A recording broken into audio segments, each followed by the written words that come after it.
Kumusta mga Ordinetizens? And welcome to another episode of Ordineta Hub Nightscapes. This is episode 3. May event akong pupuntahan bukas at kailangan kong magpagupit. At balita ko, mura lang dito sa public market. Okay. Ay nako kuya. No comment, no comment. Anyway, as I was saying, since kapos tayo sa budget, susubukan natin for the first time na magpagupit dito sa public market. Tara, samahan niyo ako.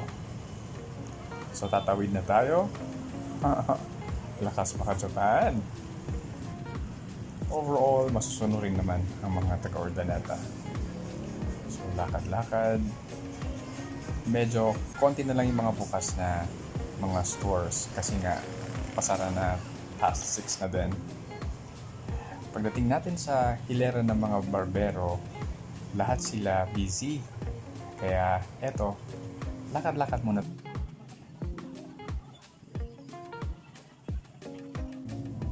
Medyo mainit sa labas. So naisipan ko magpalamig muna dito sa may RCS supermarket. Kita nyo naman, Paskong Pasko na.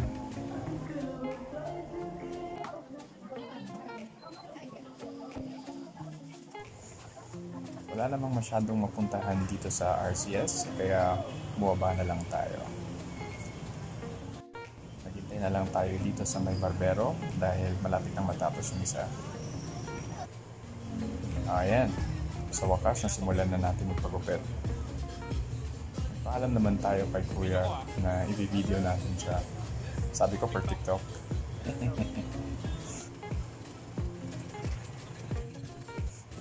As I was saying, it's my first time na magpagupit dito sa public market. Noong una, kinabahan ako. Pero in fairness, okay naman. Sulit na yung 60 pesos. O ayan, hindi na tayo mukhang dugyot. Pogi na ulit. Shout out kay Kuya Lods. In fairness, okay siyang magupit.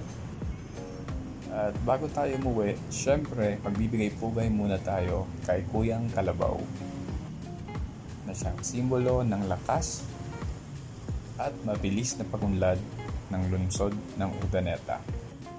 Salud!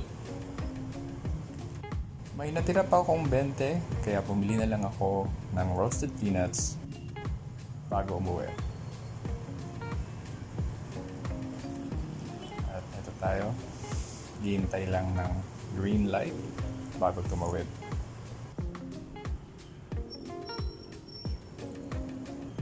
So, ayun mga ka-Ordinetizens, maraming salamat sa panonood. Thank you so much for watching and watch out for the next episode. Have a good one and God bless.